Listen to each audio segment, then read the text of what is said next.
Focus. Golden rule number 4 is to join the scientists, not the victimists.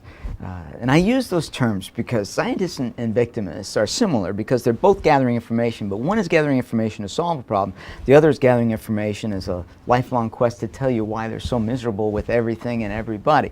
And all we have to really do is to understand which side of the fence that you're on is look at the group of people in a particular room when you walk in the room. So if you walk in a room and everybody in the room goes, "Oh, gads, here comes Betty."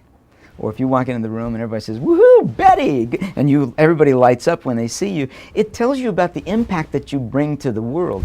And throughout my life, I've observed people that have become so miserable because of this self-perpetuating anger that comes inward, and they tell you why life is so miserable. And part of it occurred to me some time ago. I had many years ago, actually, I had a professor that had come to a meeting one day and says, Professor Dr. So-and-so was really excited today.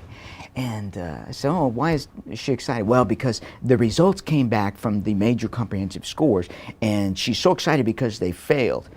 And I said, "Who failed?" She said, "Well, these students that she didn't like." And so she comes in, she slaps down these results, and she says, "Kathy and Teresa and Beverly, they all failed. I'm so excited today."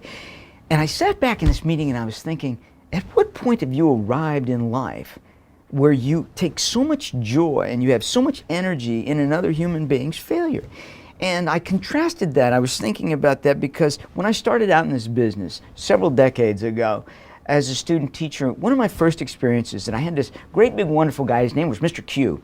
And Mr. Q told me right from the beginning, he says, "Steve, I want you here a half hour early every day." And I'd come in and he would take me down, we'd sit down with the custodians and we'd have coffee. Next day we would sit down with the cafeteria workers and we'd have coffee. Next day we'd sit down with the secretaries and we'd have coffee.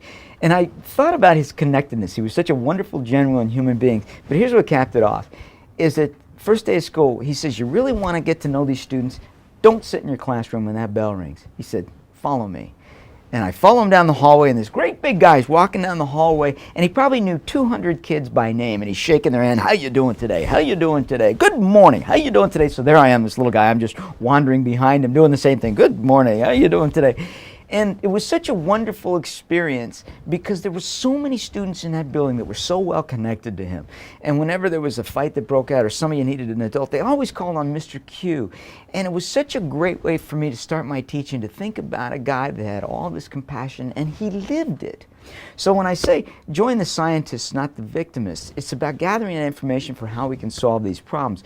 And there's a couple of main points I want to make here. First is that we can't join that group that says there's nothing I can do about it, that we just become apathetic. We can't personalize a child's problem. If your life is not going well, it's not you. It's just that's the way their world is set up.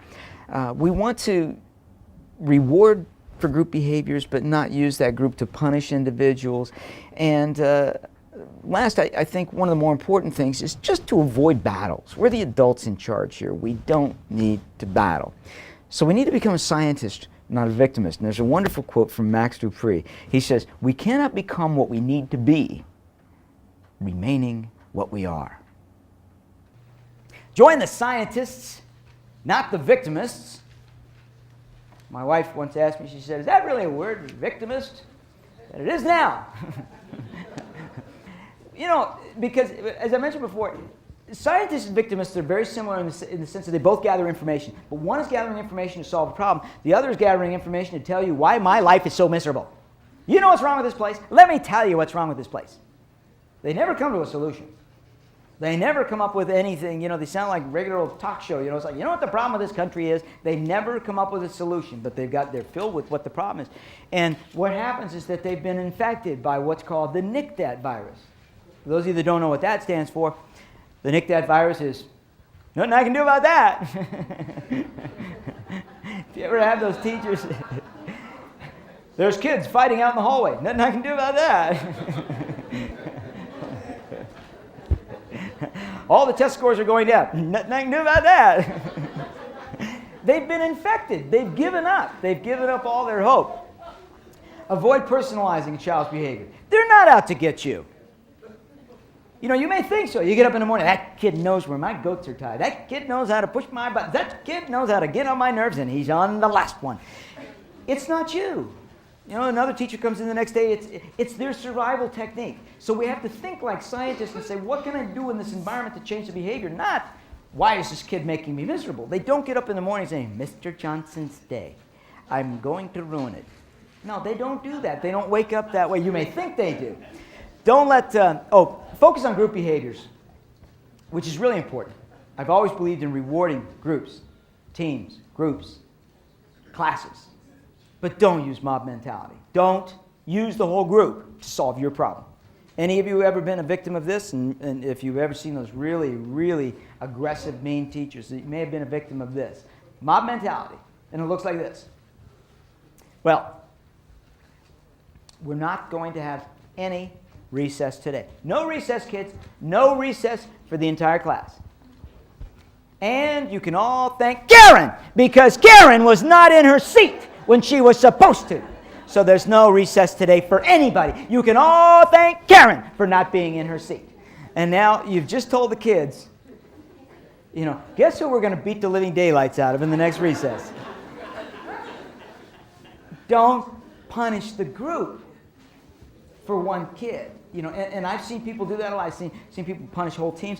Not only are you throwing in a wedge between yourself and the child, you're throwing a wedge between that child and all those other kids, and we need to keep them connected too. So be careful about that. Don't let the late day meltdown ruin the whole day. And anybody that works with kids in special education, you know what this is like. The late day meltdown comes like clockwork. It's like 3 o'clock, you know, they melt down.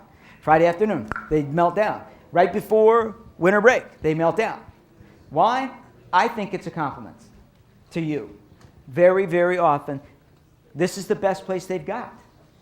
And they have to go to something that's a little more painful, and it just comes naturally. It's like late in the day, they just melt down. This is great. You know, I'm with this teacher who's treated me with respect and kindness all day long. So one of the things we have to be careful of is when these kids do melt down, we don't say, okay, you melted down Wednesday afternoon, so you're in detention for the next week. We have to be careful with that. You know, we don't want to do that to kids. Avoid battles.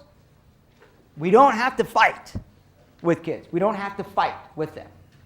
Because the only goal of a fight is to win.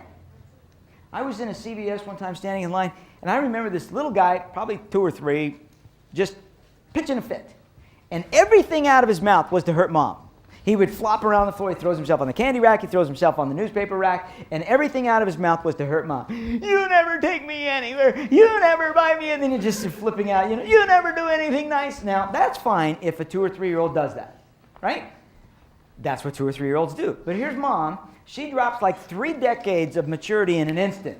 Well, if I never take you anywhere, we're never going to Chuck E. Cheese again. And so every time the child tried to hurt Mom would try to hurt the child. You never buy me anything nice. If I never buy anything nice, I'm going to get home and throw all your toys away. And